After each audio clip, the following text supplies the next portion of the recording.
Hello there. What is going on, everyone? We're going to be talking about the Nadiri Starhawk expansion for Star Wars Armada today, and I also have two new giveaways. One is going to be on Patreon, and the other one is going to be for the rest of everyone, and these are big ones. So let's start off with the big new giveaway right now. For a $100 Amazon gift card, this is enough to get you lots of Armada stuff or a Legion Clone Wars core set or any high value item or for whatever you want. But this is a big one, and this is going to run until the first week of September. So all you have to do to enter to win that is be a subscriber and leave a comment on this or one of my videos. It can be a regular comment or it can be a reply to somebody else's comment. Even replies count. So get the discussions going. Let me hear your thoughts on the Nadiri Starhawk, this amazing ship. And the other giveaway is going to be on Patreon, and that is for more Gen Con promos. We gave away some Legion promos, and this is for Jyn Erso and her 2 and 3 pip command cards. These are all, they'll be up on Patreon as well. So, we're doing the whole promo giveaway on multiple platforms, so everybody gets a chance to get some promos, and so that's what's going on there. So very exciting stuff.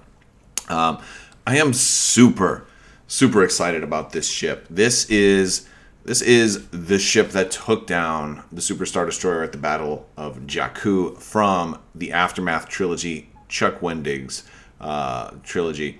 That whether or not you really were crazy about that trilogy, I really liked the Battle of Jakku, and the Starhawk was like one of the coolest things about that whole battle and about that whole trilogy. So huge awesome ship.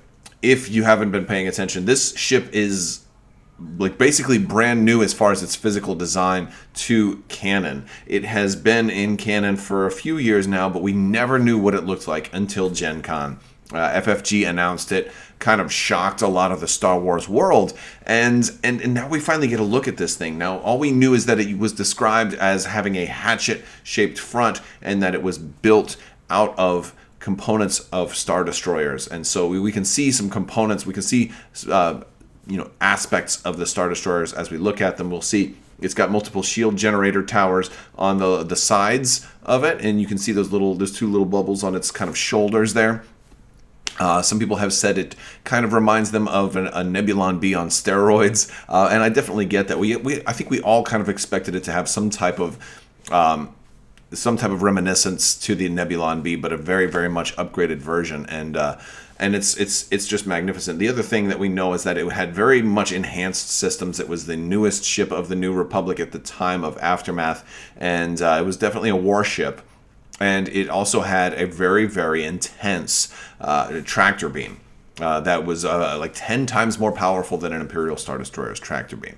And I believe that's what the front assembly is. It looks like, if you were to see this ship and didn't know anything about it, you might think that front open section is maybe some type of launch bay. But that doesn't appear to be what it is. I believe that is going to be the tractor beam assembly. And I think from a certain point of view, it wouldn't make sense for your squadrons to launch from the front of your ship, just because of the tactical value of being able to launch them from safety. You wouldn't want your squadrons getting shot down as they're coming out. Plus, your opponent's going to see as you launch squadrons. And this is just tips and things we learned from Thrawn's tactics in space battle, that you it gives you an advantage if you can kind of launch your squadrons in secret. And you certainly wouldn't be able to do that if it was at the front of the ship. But what I want to do in this video is I wanted to break down, based on what we can see and have seen, and what we can gather, some stuff about what we're able to see and how it applies to the game. So I'm kind of zooming in here and looking at the ship base. Now this is still like a little bit blurry, so we can't really tell that much. But based on what we can see, there's a lot of interesting things here. First off, it looks like we've got 2 red, 2 blue, and a black on the side arc, which is pretty decent. It looks like it's primarily going to be a front arc ship, though. It looks like we have a lot more dice in the front. I can't tell exactly how many red and blue. I'm guessing at least 3 red, 2 or 3 blue, and I'll definitely see a black on the front, at least 1 black, maybe more. The rear, I really can't tell. There's probably at least 2 or 3 dice in the rear arc, but again, it's too blurry to really tell. But basically this thing looks like it's well armed just about all around. The front seems to be its best arc. but it does, like, similar to a Nebulon being a little bit, it's kind of narrow in the front, so you'll probably have a much easier time taking side arc shots. This seems like this might be a ship that will work fairly well with Akbar, and if you manage not to Akbar, that means, hey, you probably got a front arc shot, and that's even better. So, I think this will be a fine ship for my man Akbar to take, or anybody. But we get so many cool things in this expansion. I think this is just going to be just an amazing expansion for so many reasons. One of the reasons also, in another picture, we can see the shields. And the shields are like 6 in the front and 4 on the sides. Even though the shield dial on the front here is set to 5, in another shot we can see that it's actually got a value of 6 in the front, at least for one. Now, I am not very accustomed to different versions of ships having higher, that high of different ship values, or so at least I'm guessing it's 6 in the front, 4 on the sides based on other pictures, and we'll talk about that a little bit more in I think one of the next shots. But another thing that's very interesting about this one is the location of the yellow dots. Now, these yellow dots, if you are newer to Armada, basically the yellow dots are used to draw line of sight. There's 3 things you need when you're going to try to shoot somebody. You need to have line of sight, you need to have range, and you need to have them in your arc.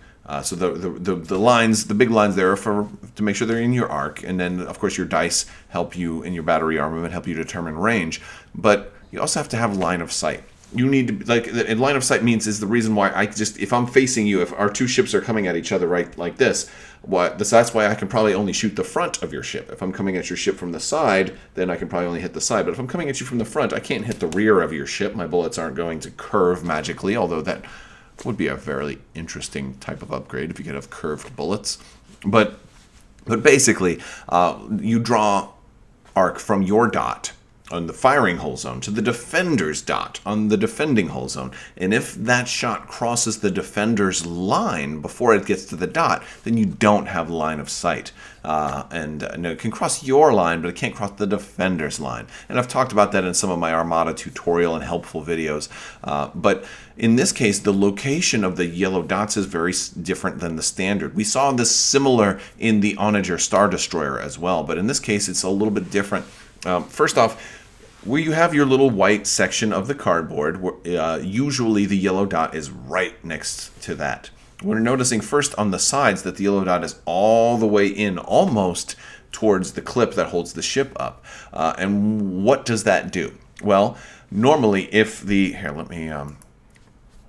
that yellow dot was farther out, then more people would be able to hit your sides. And since the front has the most shields, this people were probably more likely to try to shoot a side that's less shielded. So by moving that dot in, people have to get around a little bit more to be able to take that shot. So it limits, it's actually more defensible to have your dot farther in.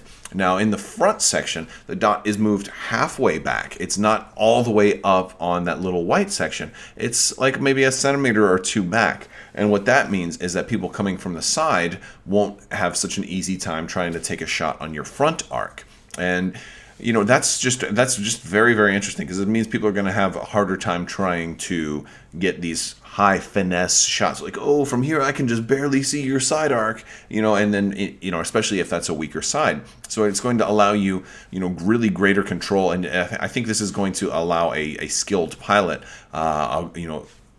excellent use of like redirecting shields to the appropriate hull zones and making sure that that's the only zone that your opponent can see. And by having those dots farther in, it's giving you a lot more control. And I think this is, this wave of ships, this one and also the Onager Star Destroyer, are going to give you a tremendous amount of control, and I think they're going to change the game up in so many ways. But these yellow dots being moved in, your line of sight dots are, having different locations is really going to change the way you fly them, and I think it'll be very, very fun. How it changes some of those subtle mechanics of the game. On just no, you can't quite see my front. You'll have to shoot my side instead.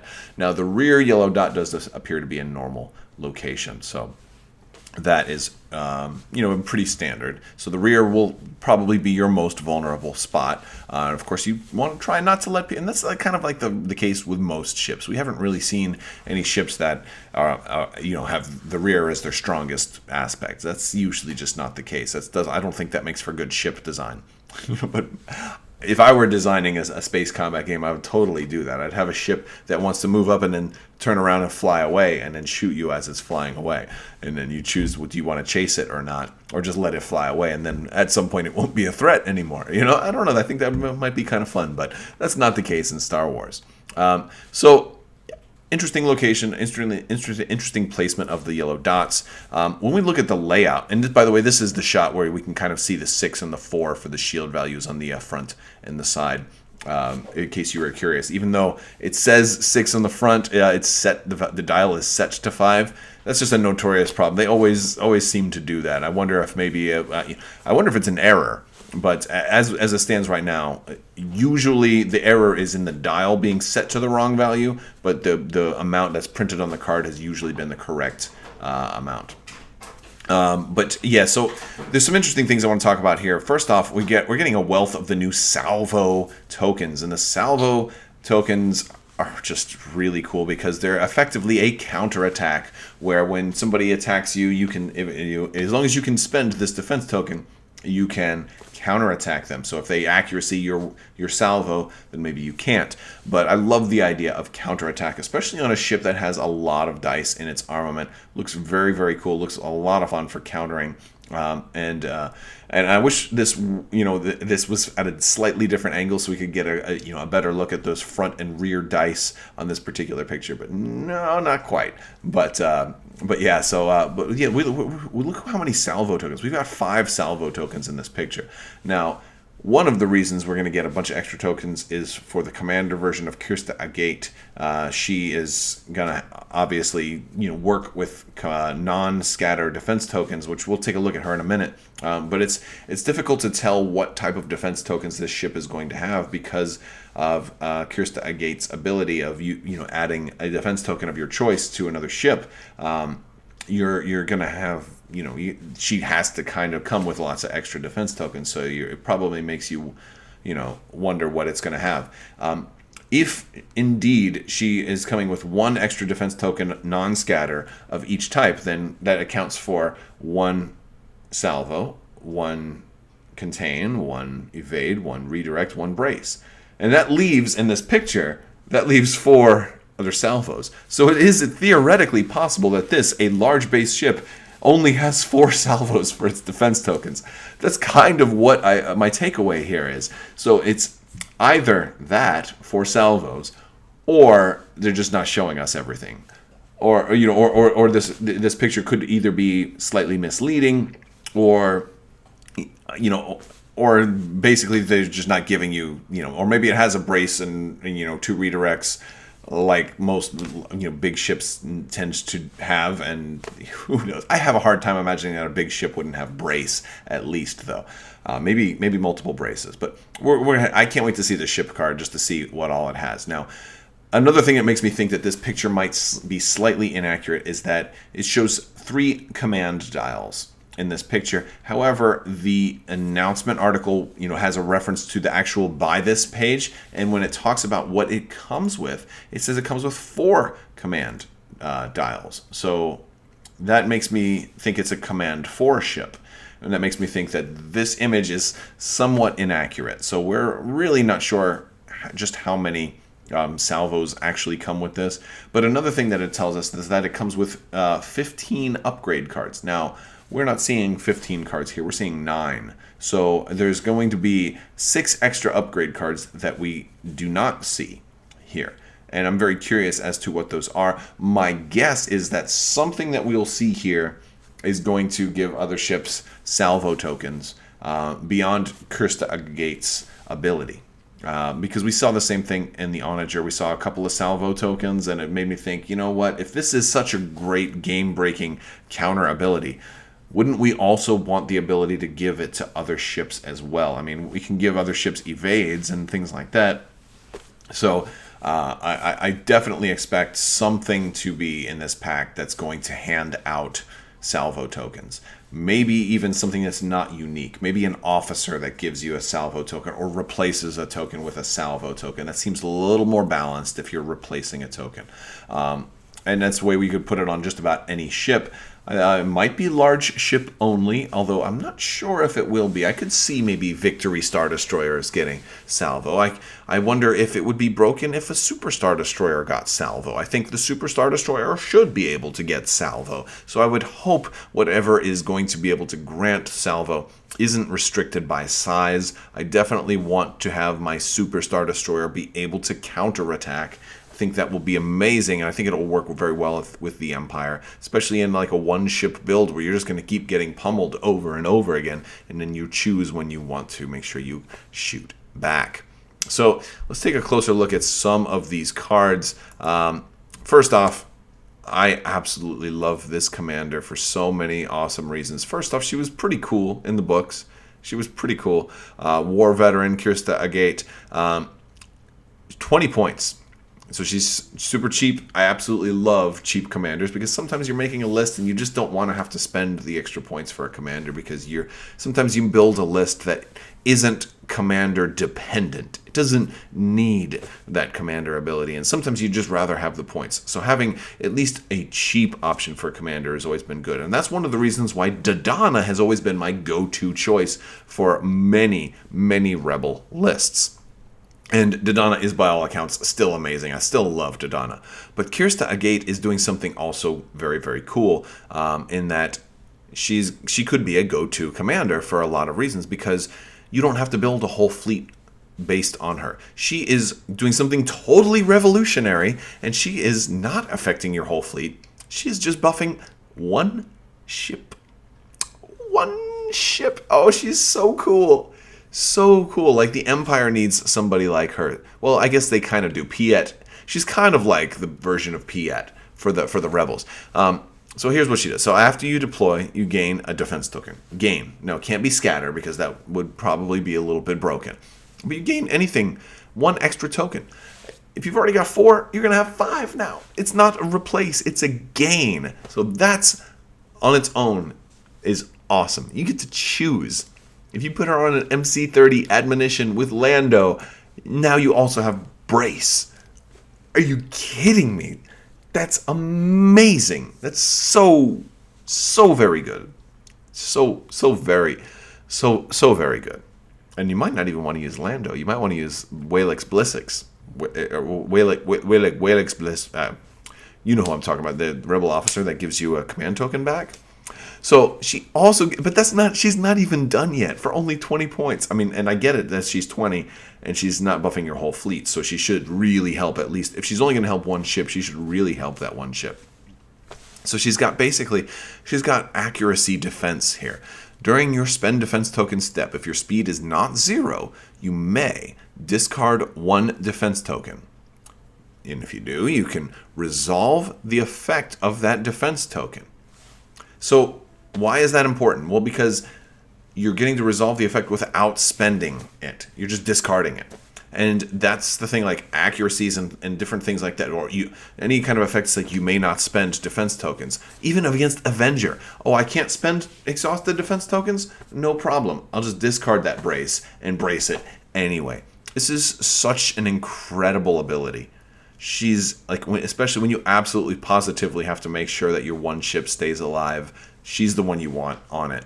And it does have the caveat that you can't resolve the same type of defense token more than once per attack. So if I were to, in theory, spend my brace and then discard a brace to get the brace effect, I'm not going to be able to brace twice because otherwise it might seem like you could get that effect. But so they're spelling that out here. You can't use this ability to get an effect twice, but you can use this ability to ensure that you only get one effect.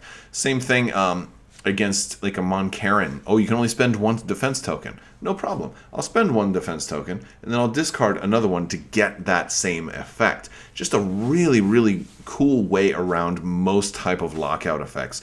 Any ship with her on it is going to be very tough to bring down. But alternatively, she gives you some other really, really cool options in that maybe you want to get an evade on another ship so you can trigger turbo laser reroute circuits. You can do that. Might not be the best use of of her, but it's an option. It's fun. You can have a lot of fun with her too. Even if you're not trying to win the world championships, you can still do cool things with her. Or better yet, what were we talking about before? Salvo, right? If you want to be able to counterattack on a ship that couldn't do it, this is your chance. So maybe you want to put her on an MC-80 that maybe already has ECM and brace, so it doesn't have to worry as much about that. And maybe you want to give that MC-80 salvo. There you go. Love it. Love it. So very, very cool stuff. Now, speaking of salvo, let me back up a little bit. So we have this new token. There's still a lot we don't know about how salvo is going to work. Like if I declared Akbar and then you shoot me afterwards when I salvo, am I still going to get 2 extra red dice? There's a lot of little questions like what can I use? Can I only use? My guess is you can only shoot back at the range. It's basically treated as the exact same arc. Do I get to trigger certain things? And so I think there's a lot of interesting things now.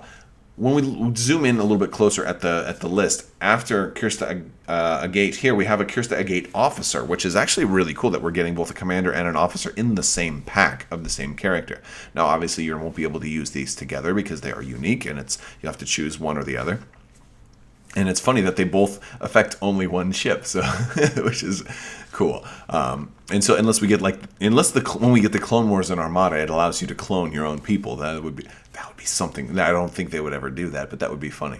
So with Kirsten Gate's officer, it looks like we're getting some kind of red or blue crit ability that lets you exhaust this card, and you can do something to one of your defense tokens. I'm guessing she's basically going to let you maybe ready a defense token with a red or blue crit. I don't know if that's all that great, but the cool thing here is she's giving us some information. Now, I don't know how good this is or bad this is, because this depends on the more we learn about how salvo works. But she's saying you can spend critical effects salvo. You can something critical effect, something salvo, something. So it sounds like she's saying that maybe you can trigger critical effects during a salvo attack. And if that's true, then that would mean that one of the inherent rules of salvo is that you can't trigger critical effects.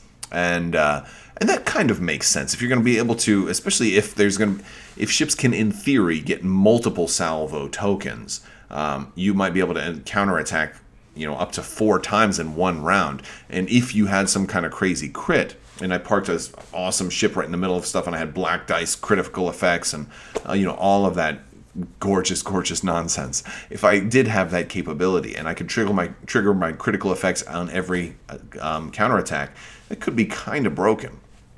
So maybe that's the rule, is that you can't trigger critical effects with salvo, but with Kirsten Gate as an officer, maybe that bypasses that, and she will potentially allow you on only one ship. It's pretty interesting. I think that might make her actually a pretty cool officer. Again, that's stuff we'll really have to play with it more and get the full rules for how salvo works before we can really make a judgment call on that. But that looks cool. Moving further to the left, we're getting Wedge as an officer, Wedge Antilles as an officer, which is really cool. Again, it's tough to make out exactly what he's doing, but he is dealing with squadrons. Squadrons, something may spend something to choose another squadron, something strategic, and those something cloak. So maybe he's giving strategic and or cloak to some squadrons depending on what's happening there. No matter how that works out, it sounds like it could be really fun.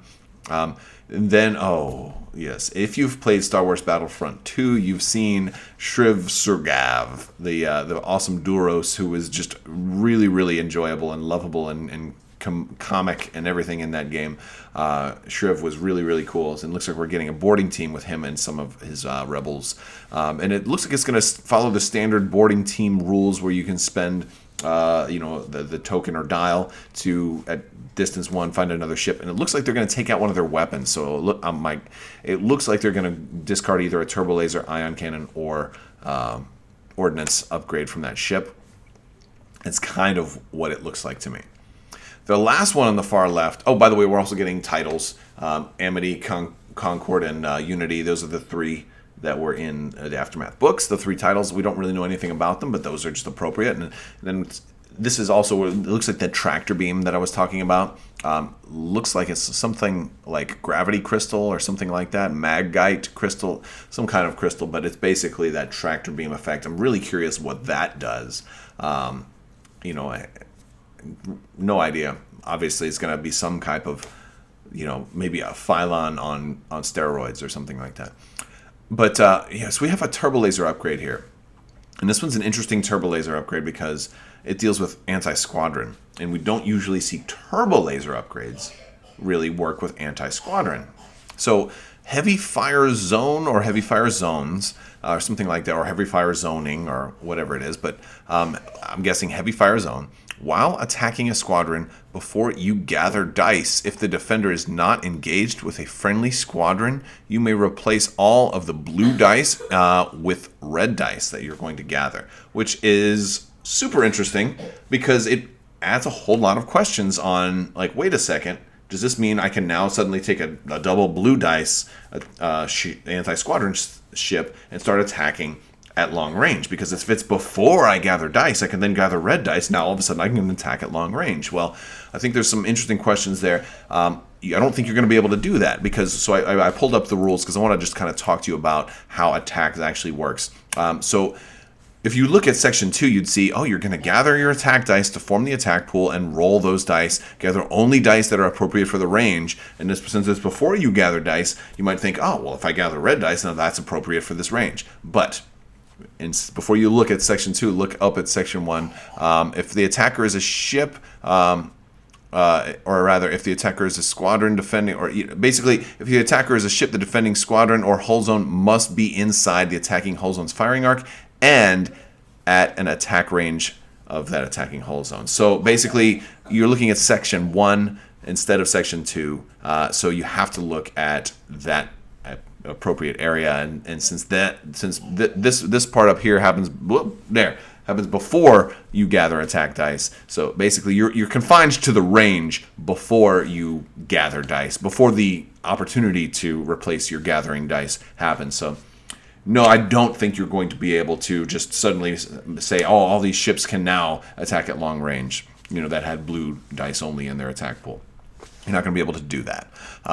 Do have some extra shots from Gen Con to show you of the ship. Now, this was a prototype. This isn't exactly the way the final version is going to work. It will be 99% about the same. But one thing I noticed is that it does look like the paint job that was on here was a little bit shinier. I noticed the Super Star Destroyer, when it was just a prototype, when it was first unveiled, had a kind of a different paint finish. The paint was not really finalized yet, and in this case it looks like it's probably very much the same, but you know, like, it's mostly going to be this way. I think the thing that's most likely to change is subtle things about how the paint apps actually lay on the ship. This one looked a little bit you know, a little bit more shinier than ships tend to look. This is a little bit blurry. It was hard to kind of get the camera at the right angle because this was very high up, and I was trying to get that front-on view of this ship and kind of get a good look at that frontal, what I think is the tractor beam assembly. And there's a ship view from the other side. And I want to point out that, like, at least in this prototype version, that New Republic logo is only on the right side and not on the left side.